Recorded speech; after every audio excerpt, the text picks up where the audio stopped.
Hello les cyclistes, c'est encore moi. Alors, aujourd'hui, je vais vous parler, on est toujours dans les vidéos sur l'intersaison, comment gérer votre intersaison, etc. Je vais vous parler des sports qui sont bien à faire et pourquoi ils sont bien à pratiquer pendant donc l'intersaison. Je vous avais parlé en réalité de ces sports en les citant lors de la toute première vidéo, mais là on est dans la troisième vidéo et donc j'ai décidé d'aller plus loin et de vous expliquer pourquoi et comment pratiquer ces sports. No.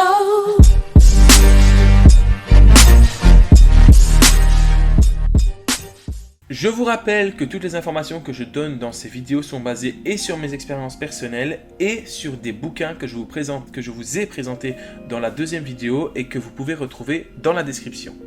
Pour commencer cette vidéo, je vais vous parler des sports que je fais pendant l'intersaison, tout simplement parce que ceux que je ne fais pas, je vous expliquerai les points positifs et les points négatifs, mais sans en fait les avoir pratiqués, donc mon expérience personnelle sortira du cadre à ce moment-là, donc je vais vous parler de mon expérience personnelle et des sports que je pratique pendant l'intersaison. Alors le sport que je pratique pendant l'intersaison, qui est le premier sport que je fais le lundi c'est le jour de la natation pour moi. Alors j'ai la chance d'avoir une piscine juste à côté de ma haute école, là où j'ai cours, donc ça me permet avant les cours ou entre deux cours, etc., de pouvoir aller nager. Et je nage avec un planning assez simple. La première fois, je nage 2 fois 15 minutes, puis je nage 2 fois 20 minutes, puis je nage 1 fois 30 minutes, puis 1 fois 40 minutes, puis 2 fois 30 minutes, et puis 1 heure, et puis je nage 1 heure sans arrêt, jusqu'au moment où j'arrête de nager parce que le vélo reprend. Pourquoi c'est bien de nager? Tout simplement parce que la natation, c'est un sport très très complet. Et donc ça va vous permettre en fait de vous muscler tout ce qui est épaules, bras, jambes, gainage, les abdos, etc. Et donc c'est un sport extrêmement complet et qui est très important pour le cycliste parce que on va pas se mentir, le cycliste il a généralement l'habitude d'avoir des jambes très musclées et il délaisse bien souvent le haut de son corps. Et bien là ça permet de travailler le haut de son corps et de façon naturelle avec un sport très complet. De plus, la natation, c'est un sport d'endurance qui brûle énormément de calories, donc c'est parfait pour brûler les quelques kilos pris pendant les fêtes. Et c'est aussi un sport où la respiration est un petit peu particulière parce que, au cas où vous ne le saviez pas, l'homme n'arrive pas à respirer dans l'eau. Donc il faut respirer et j'y reviendrai dans quelques secondes, mais on ne va pas s'amuser à nager avec la tête hors de l'eau. Alors la natation, vous pouvez avoir un coach de natation assez facilement qui va vous donner quelques cours pour apprendre à nager. Quand je veux dire apprendre à nager, je me doute que vous savez nager, mais ce que je veux dire par là, c'est pour améliorer la technique. Parce que le cycliste, bien généralement, il a des lacunes au niveau technicité en natation. Alors moi j'ai un peu de chance, c'est que j'ai fait du triathlon, donc au niveau technique, elle est loin, très très loin d'être parfaite, mais j'ai quand même quelques acquis qui me permettent de nager quand même assez bien, surtout au niveau de la respiration, etc. Alors la nage qui est recommandée pour les cyclistes, c'est le crawl. Donc nager le crawl, que ce soit le dos crawlé ou le crawl. Pourquoi le crawl, qu'il soit dos ou le crawl classique? Tout simplement parce que si vous nagez en brasse, il est fort probable qu'en fait vous courbiez votre dos et que vous vous fassiez mal au lombaire, et c'est pas le but recherché quand vous faites de la natation pendant l'intersaison. En natation, apprenez à faire le crawl, donc le dos crawlé ou le crawl classique. Alors moi généralement je respire tous les 3 temps, donc je fais un mouvement, 2 mouvements, 3 mouvements, je respire, 2, hop, je respire tous les 3 temps. Après vous pouvez faire aussi tous les 5 temps ou tous les 7 temps ou même tous les 9 temps. Et honnêtement, si vous arrivez à faire ça tous les 9 temps, vous êtes vraiment vraiment balèze. Alors ça va vous permettre de travailler la respiration, le rythme cardiaque, et alors le but c'est d'être régulier, donc ça reste de l'endurance. On fait des longueurs en endurance. Autre chose qui est important en natation, c'est que vous pouvez faire quelques exercices. Vous pouvez par exemple faire 100 mètres en utilisant que les bras, 100 mètres en faisant que des battements de jambes, ça vous permettra de travailler un petit peu les jambes.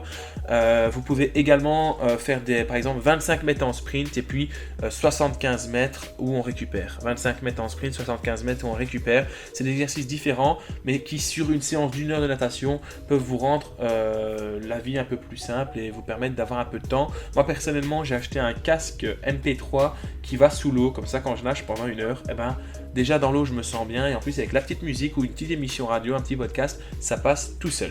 Alors un autre sport que je pratique pendant la coupure hivernale, c'est tout simplement le footing. Alors le footing, c'est la course à pied, et il y a quelques règles à respecter pour ne pas se blesser, parce que la course à pied pour les cyclistes, c'est un sport qui peut être vraiment assez dangereux parce qu'on n'a juste pas l'habitude d'utiliser certains muscles qui sont spécifiques à la course à pied. et parfois on ne fait pas attention à quelques éléments qui peuvent faire qu'on se blesse. Alors souvent on dit la course à pied c'est pas compatible avec le cyclisme.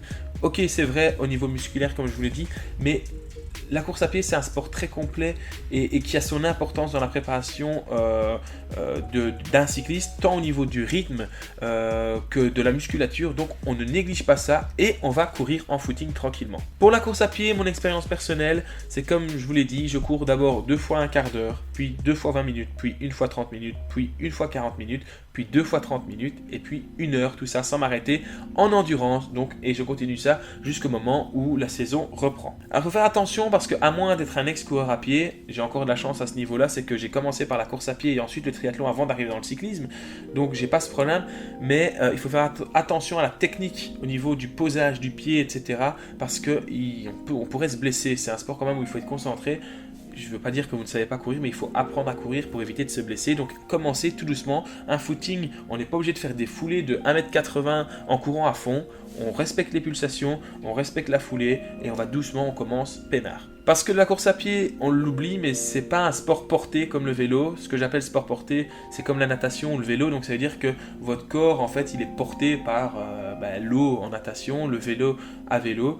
Mais en course à pied, tous les chocs que vous allez taper, vous allez le ressentir dans toutes les articulations. Et il faut faire très attention parce qu'en tant que cycliste, on n'a vraiment pas l'habitude de ça, vu qu'on a un sport où c'est assez doux. On pédale, on pédale, on pédale. On n'a pas de choc sur les articulations. Et donc là, avec la course à pied, il pourrait y avoir des chocs sur les articulations. Bien penser aussi que si vous avez la chance de courir dans un bois ou dans de l'herbe, favorisez ça parce que ça réduira justement ce choc. Alors que si vous courez sur le macadam, sur le béton, ces chocs, vous allez vraiment les prendre dans vos genoux, dans vos chevilles, dans les hanches, dans le dos et c'est pas confortable du tout. Alors avant d'aller courir, un conseil hyper important, c'est choisissez une bonne paire de chaussures. On n'achète pas une paire de chaussures chez Primark à 5 €. On va chez Decathlon ou dans une boutique spécialisée et on explique aux vendeurs, on dit « Je suis un cycliste, j'ai besoin de bonnes chaussures qui me permettront de m'entraîner en endurance cet hiver. » Et on prend ces chaussures-là, on en prend soin. On ne va pas acheter des belles chaussures parce que c'est en achetant des mauvaises chaussures qu'on se blesse.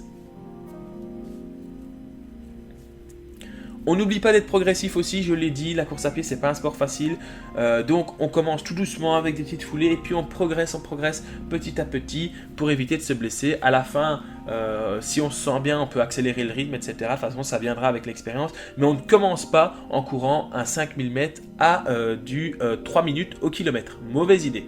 D'ailleurs, pour vous parler de ça, bien souvent, moi quand je cours l'hiver, je suis plutôt autour de 6-7 minutes au kilomètre plutôt qu'à du 3 minutes au kilomètre. Alors ne vous faites pas un programme hyper ambitieux dans ce qui est course à pied, ça ne sert à rien. Commencez par des petites distances, comme je vous ai dit, on court 15 minutes tranquillement en endurance avec un cardio-fréquence mètre sans dépasser 70-75% de sa fréquence cardiaque maximum. On fait une petite pause de 5 minutes. On recourt pendant 15 minutes.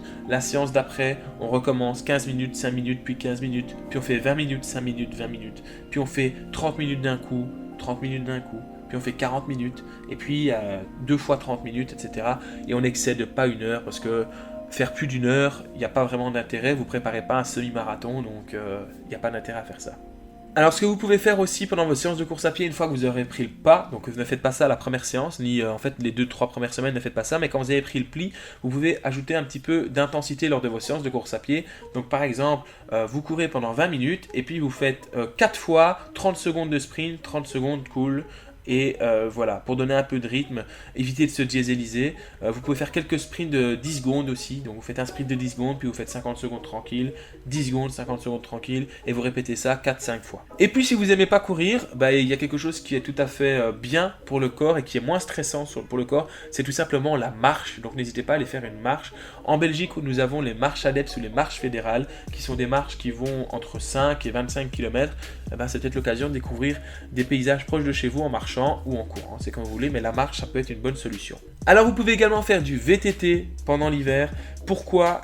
C'est assez simple. Le VTT, ça vous permet de travailler votre technique. Il y a beaucoup de routiers qui n'ont pas la technique dans les chemins de terre, etc. Donc ça vous permet de travailler la technique dans les bois. C'est fun, c'est vraiment fun d'être tout seul, rentrer chez soi et tout. Il y a moyen de s'amuser dans des petites gouttières, etc. En VTT. Troisièmement, ça travaille la force, ça travaille l'agilité, ça travaille plein de choses. Donc à ne pas négliger, on fait du VTT en hiver. Moi malheureusement j'ai pas de VTT, j'ai pas le budget pour acheter un VTT, donc ce sera sans moi le VTT, mais autrement ça peut être une très très bonne solution. Si vous possédez un VTT, n'hésitez pas à aller faire quelques sorties cet hiver. Et je vous rappelle que quand on fait une sortie cet hiver en VTT, rien ne sert de faire la course avec ses équipiers. L'hiver, c'est de l'endurance, c'est un travail de force. On ne fait pas la course ni en course à pied, ni en VTT, ni en natation. On est cool.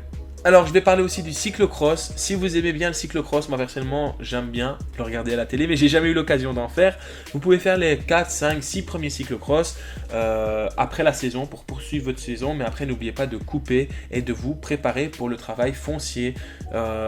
Si vous comptez faire votre saison jusqu'au 15 octobre, puis faire les cyclocross jusqu'au 15 janvier, et puis en janvier, préparer pendant un mois pour aller sur la route, c'est vraiment très mauvais. Votre corps n'aura pas le temps de récupérer, c'est comme ça que vous risquez de régresser ou pire de vous blesser. Donc le cyclocross oui, mais juste après la saison route, on en fait quelques-uns et puis on prépare la saison suivante. Sauf évidemment si vous êtes des spécialistes du cyclocross, alors là vous agencez votre saison autrement que ce que je viens de dire et de ce que je dis dans ces vidéos. Alors opposé au cyclocross, on a bien sûr la piste. Alors la piste c'est très bien pour la préparation hivernale, ça permet de travailler la force, l'agilité, le placement, plein d'autres choses comme ça. Dans certains pays c'est plus adapté, par exemple ici en Belgique en hiver souvent il fait pas beau, donc aller faire de la piste dans un truc couvert, c'est l'idéal. Moi personnellement, depuis que j'ai fait une chute en junior sur piste, j'ai du mal, donc je n'arrive plus à monter sur une piste. Mais si vous n'avez jamais essayé, je vous conseille d'essayer, c'est une très bonne préparation pour l'hiver. Voilà, on arrive à la fin de cette vidéo, alors je ferai une autre vidéo qui parlera de la route, comment on s'entraîne sur route pendant l'hiver, et également comment on fait pour s'entraîner sur home trainer l'hiver. Donc ce sera 2 vidéos dédiées, donc une pour la route, une pour le home trainer, et je vous donnerai des petits exercices, des petits conseils à faire et sur route et sur home trainer. Je vous souhaite un excellent entraînement et on se retrouve très bientôt pour une prochaine vidéo. N'oublie pas de mettre un like, un commentaire et un abonnement. Salut salut!